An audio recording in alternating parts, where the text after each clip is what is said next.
to Miss Gina F. Acosta. Ma'am, good afternoon. Good afternoon po, ma'am. Good afternoon po, Mr. Chair. At sa lahat ng mga congressman na nandito, maayong hapon sa inyong tanan. Thank you po, Ma'am Gina Acosta. With the permission of the Chair, Miss Acosta, taga saan po kayo?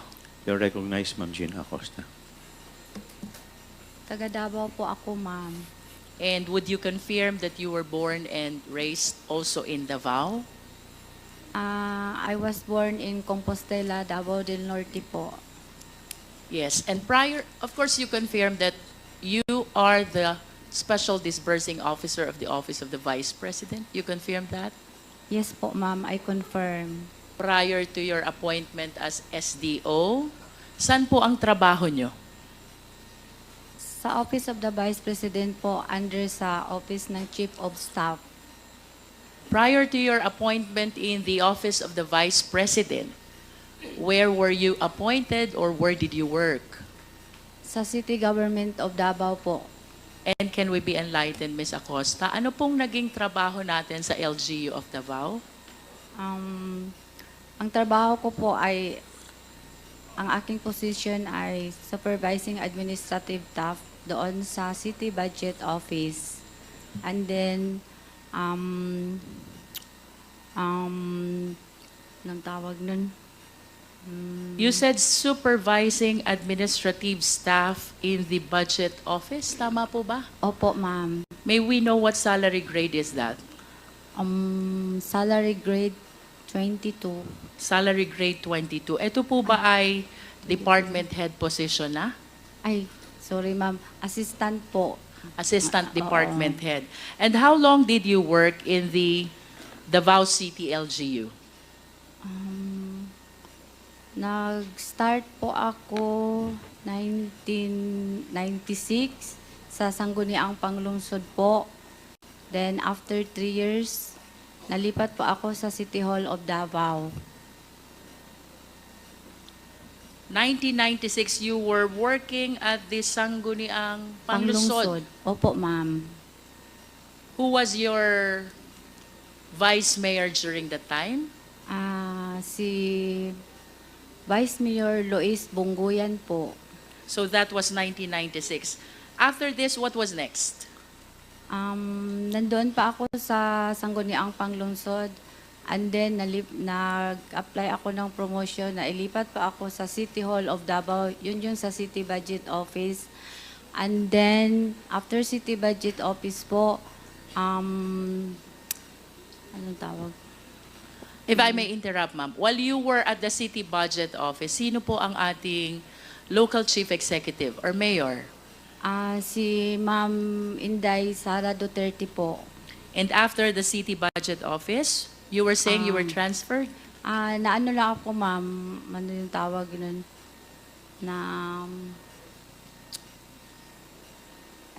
Ma'am, pwede po magpatulong ako sa aking abogado? Mr. Chair, can we please inform our resource person that the participation of the lawyers is limited only to assisting? Legal advice. Hindi na transfer na details po ako sa City Administrator's Office. Details po, ma'am. From City Budget Office to City Administrator's Office, were there other positions in the LGU Davao that you assumed? May iba pa po ba kayong naging trabaho after the City Budget Office and the City Administrator's Office? Ako po ang SDO po. SDO po ng? Ng confidential din po. Are you referring to LGU of Davao City? Yes po. You are saying that you were the Special Disbursing Officer of Davao City Confidential Fund. Yes po. Can you please enlighten us, ano pong inclusive period nung City Budget Office? As far as you can recall. Yung na-employ po ako sa City Budget Office, ma'am. 1996. Inclusive period, ma'am. From what year to what year? Di ko naman maalala, ma'am. Sorry po, ma'am. Okay. How about the administrator's office? Can you still recall? Yes po, 2016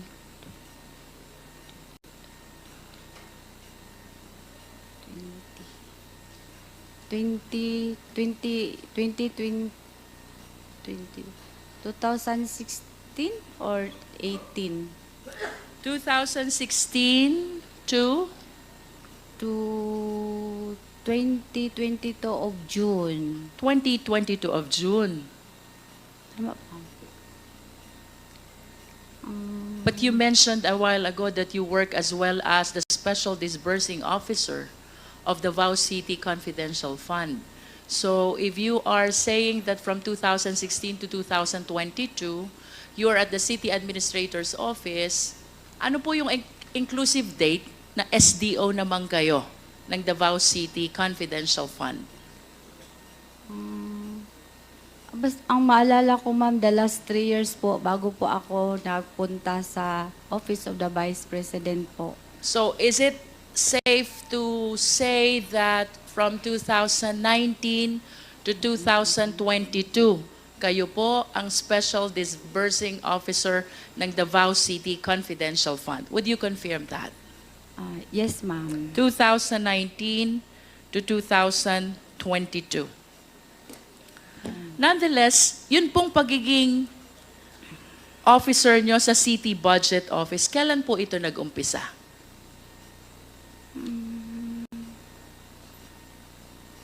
Your first employment at Davao City LGU is Sangguniang Bayan. Tama po? Sangguniang Panglungsod po. Can you please give an approximate year? Kailan po ba itong City Budget Office?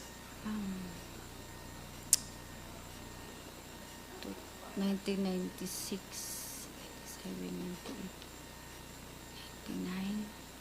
98, 99. Di ko masyadong matandaan, ma'am. Basic, sorry, nagbisaya ako po. Approximate Basic, year lang, ma'am. 99, 96, 97, 98. Reasonable Mga- guess. Mga, kasi nag-start ko sa Sangguniang Panglungsod is 1996. Was it after 96, 97, 98. 99 yata, ma'am. 1999. Okay. Let's assume from 1999 to 2022, you work as city budget in the City Budget Office, followed by the Administrator's Office, and then to be particular from 2019 to 2022, kayo na po ang Special Disbursing Officer of the Davao City Confidential Fund. You confirm, ma'am? Yes po, yung mayor po si Ma'am Sara Duterte. But you will confirm also, Ms. Acosta, that during your time in the City Budget Office, ang atin na pong Vice Presidente ang inyong mayor? Because you said a while ago, it was the Vice President who was the LCE during that time. Tama po ba? At least can you confirm, noon po bang nasa City Budget Office kayo, sino pong mayor? Si Ma'am Sara Duterte. Ang atin Si pong Ma'am Vice Sara. Presidente. Opo, opo. Okay po. Noon pong nasa Administrator's Office kayo, sino po ang mayor? Si Ma'am Sara Duterte po. Si Vice President din po. How about when you work as SDO of the Confidential Fund of Davao City? Sino po ang mayor? Si Ma'am Sara Duterte po.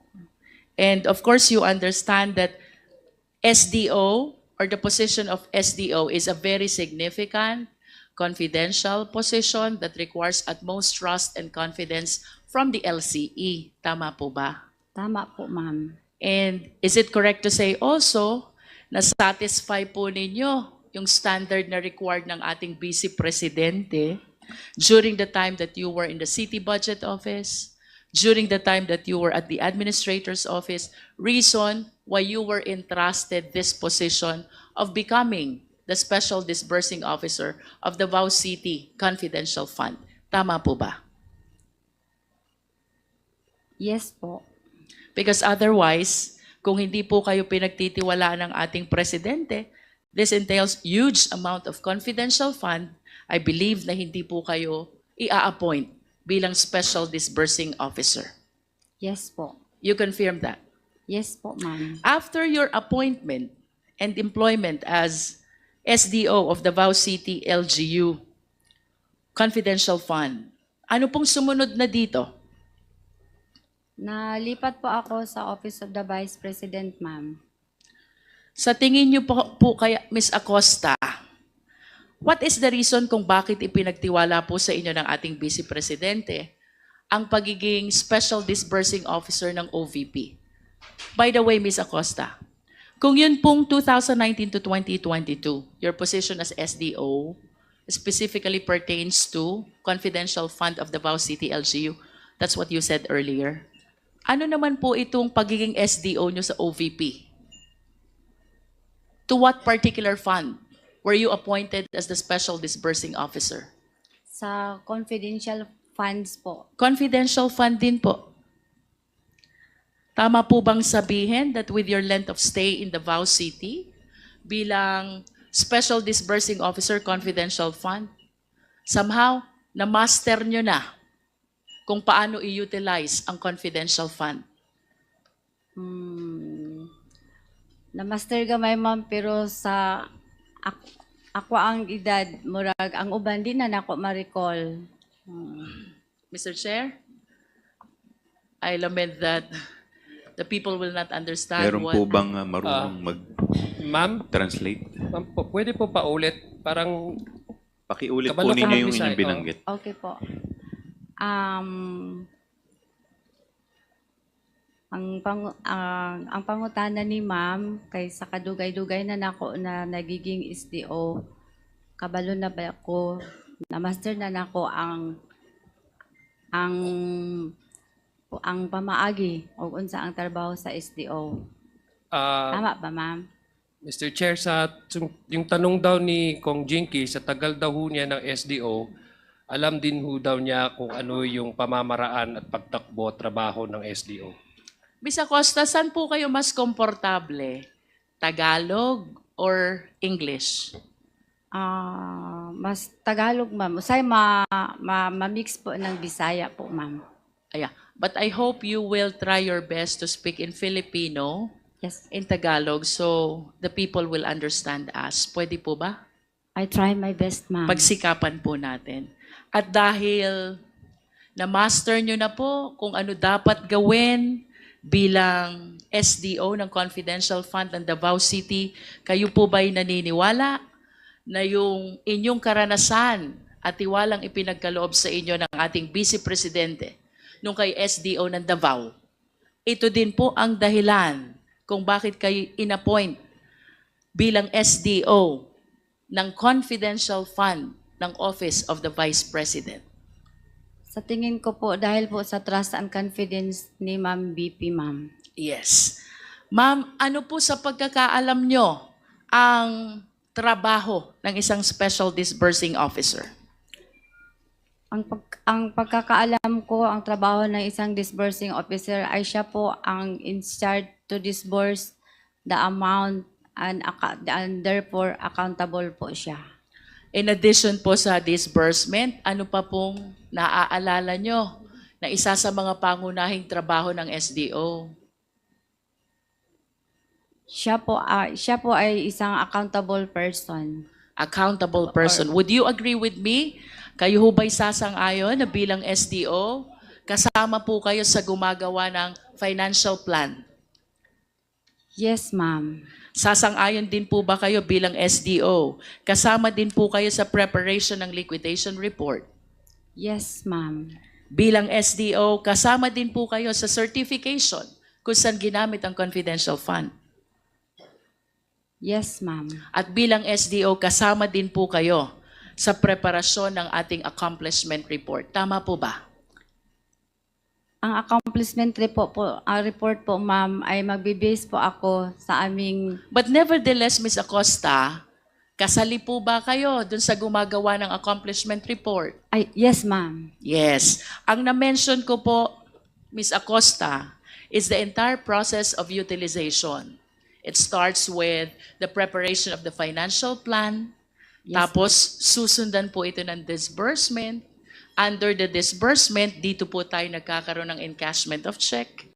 And after the encashment of check, after the utilization of the same, papasok po yung liquidation of report, and then the certification that the same were utilized properly. Pagkatapos may isasubmit din po kayong accomplishment report. What I said, Ms. Acosta, represents the entirety of the utilization process of confidential fund. At ang nangangahulugan po, Ms. Acosta, alam nyo, simula umpisa ng proseso hanggang katapusan, kung anong nangyari doon sa confidential fund. Tama po ba?